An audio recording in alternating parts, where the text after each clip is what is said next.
I'll get started here with I'll go with the Chiefs first. Right there at the top. Lots of picks, so good one to start with. Go with the default ranking, of course. And here we go. All right, so let's start the draft. Get to my first pick.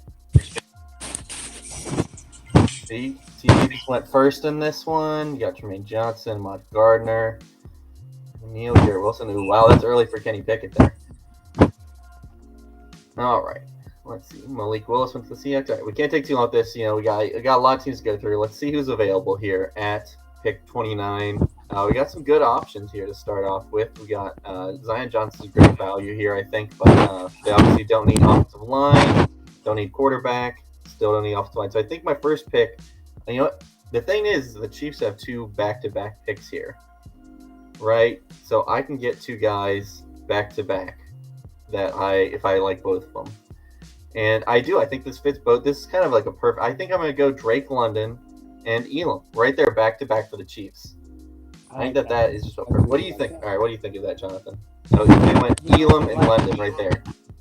I think those are two great pickups, especially back to back, because you're addressing cornerback need that is always essential, I think, for any team. There's a saying in football, you can never have too many good cornerbacks.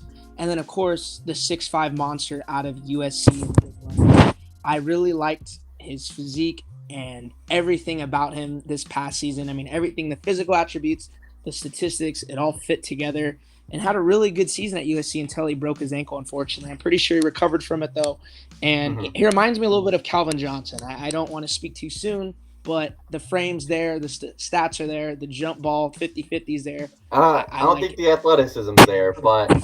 Athleticism is not quite there. There's only one Calvin Johnson, but there's a comparable Calvin Johnson-ish, in my opinion.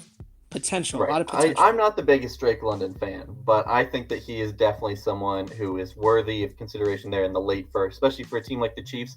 I do think they need a little bit more of a deep threat, but looking at the guys who are there still, George Pickens, I think he's fine, but I feel like after Tyreek Hill, they may not want to go that route again with the kind of questionable, like off-field question marks with George Pickens. Of course. And Elam, I think, is just a great fit too. Get that big physical corner. I think they let like two corners go in free agency, so they really could add to that defense. I think it's a good 1-2 for them. We're actually going to continue to add to the defense here with the next pick here, the 18th pick. I feel like there's two guys I really like here. It's Brisker and Petrie. I don't know names. And I think I'm going to go with Petrie here over Brisker. They do need that. Sorry, go ahead. That was a really good pick. All-American this past year for Baylor. Baylor had a really good defense once again. Petrie would be a great fit in Kansas City. Right. They need a lot of guys on that defensive line, that defense in general. And I think that's another good fit there. Ooh, where do we want to go here? They still need a lot of defense, but we could grab another wide receiver while we're here too.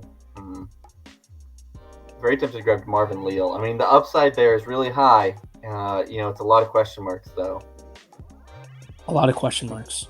Yeah, I'm tempted with these corners, too. Emerson and Woolen, and you got Troy Anderson. I really like this group of names here. I'd say out of all of them, my favorite for this specific draft, like this pick right here, it had to be DeMarvin Neal. I think that's just a money pick. You're getting an All-American. Right. We already attacked the secondary, and we already got a wide receiver. We can attack that D line, which they should be cutting Frank Clark yesterday. So, and if they can, you could kind of get Leal back into his edge form. Just get him to cut some weight, get back into the athletic edge rusher that he was before he put on all the weight this past season. And I think that would be extremely interesting to see how that went. Oh, absolutely. All right, back on the clock here. I really like the Leal pick. I think they could use him as a versatile flex kind of guy, or they could try and get him down back to around 260, 265 range and get him rushing the passer from the edge again.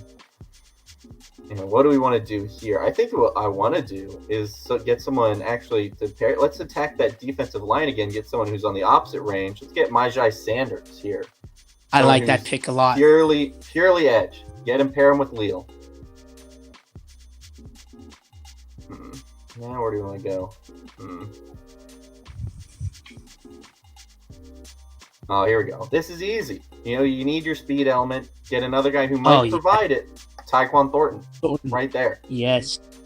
See, this is how the mocks go. Sometimes you just kind of got to go with the flow to see who's there every time. Absolutely, 100%. And see, this guy, he's been falling. He's been at the top for a bit. I think I got to go with Brian Robinson. Clyde Edwards-Helaire has not been that guy they drafted him to be in the first round. Getting Robinson, who's a proven producer here in the fourth round, is a great value. Gives him a guy who we have seen produce at running back. Oh, absolutely. Alabama's a running back mill, so he may have a little bit of tread on the tires, but he'll definitely do good in the NFL. It's pretty much all running backs at Alabama do. Oh, yeah. Let's see. Where do we want to go from here? Got some interesting guys.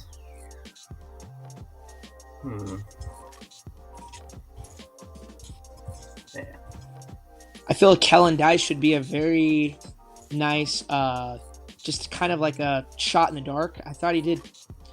I saw some stuff out of him at Arizona State that I was really impressed with. I actually had him in my Rams mock draft.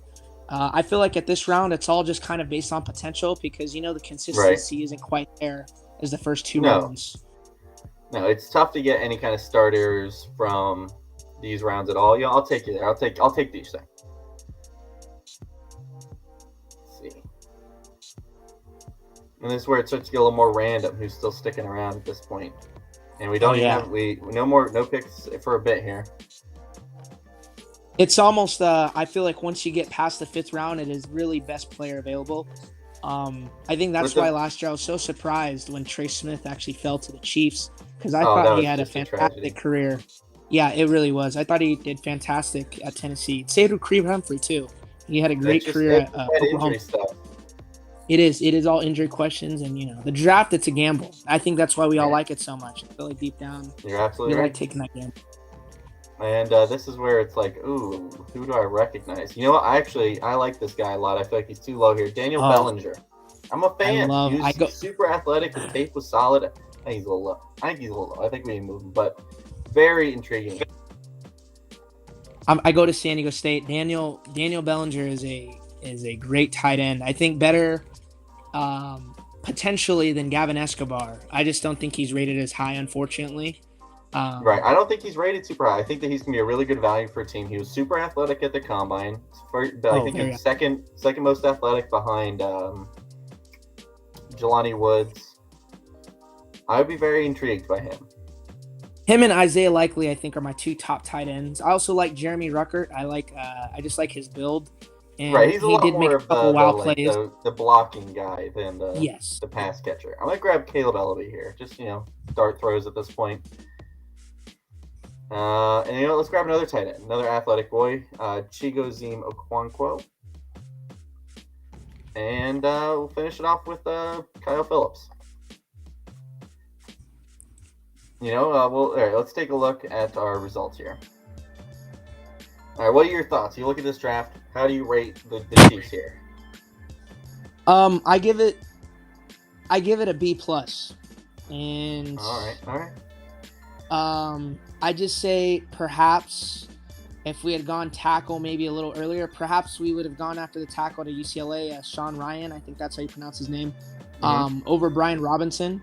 I think that would have been intriguing. I wouldn't have even minded actually sending that fourth rounder to New York for Saquon Barkley and just kick the tires. Well, we're not doing trades here, so we definitely we can't do trades. We're doing no trades. No trades. Fair enough. Yeah, I mean, it was a solid draft. I'd definitely say a little more protection for Mahomes. But outside of that, he already got offensive line last year. That was not the. Yeah, it wasn't bad. It was a lot better. Right, they have Humphrey, Smith, and Tooney in the middle. That's pretty good start there.